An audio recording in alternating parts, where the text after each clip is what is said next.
Bayangkan, di atas langit Natuna, sebuah pesawat asing muncul tanpa izin.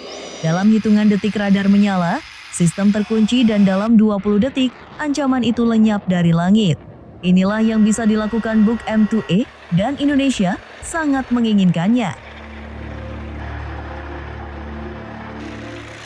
Buk M2E, nama ini mungkin asing di telinga awam, tapi di kalangan militer dunia, sistem ini punya julukan seram dari NATO SA-17 Grizzly.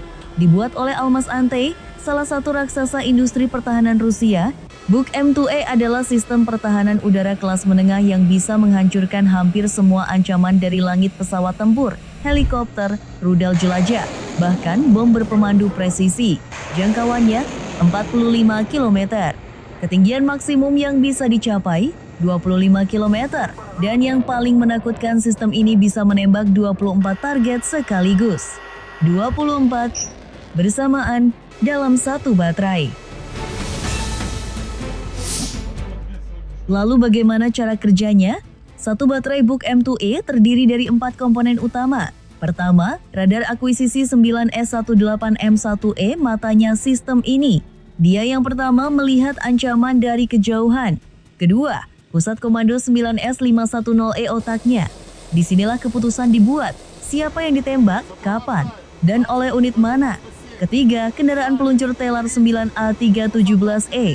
Inilah yang kita lihat di foto-foto kendaraan lapis baja dengan 4 rudal siap tembak di punggungnya. Yang luar biasa, Telar ini punya radar sendiri. Artinya, dia bisa beroperasi sendirian tanpa bergantung unit lain. Dan keempat, rudal 9M317E, panjang 5,5 meter, hulu ledak fragmentasi 70 kg, dengan panduan inersial di awal penerbangan, lalu beralih ke radar semi-aktif saat mendekati target. Tidak ada jalan keluar. Tapi, yang membuat TNI AU dan TNI AD sangat tertarik pada sistem ini, bukan hanya kemampuan tempurnya. Ada satu fitur yang sangat strategis Buk M2E, bisa beroperasi dalam mode silent. Artinya, radarnya mati. Musuh tidak bisa mendeteksi posisinya. Dia menyerang tanpa terlihat.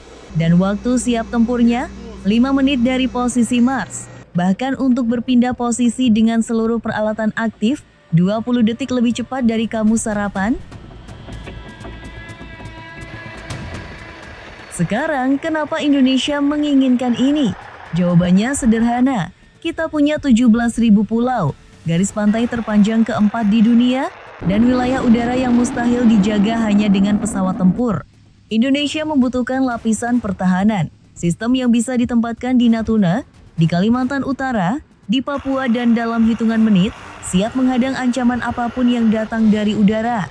Buk M2E cocok untuk semua itu. Mobilitas tinggi di medan tropis, kemampuan beroperasi dalam kondisi jamming elektronik berat, dan harga yang dibanding sistem NATO seperti NASAMS jauh lebih kompetitif.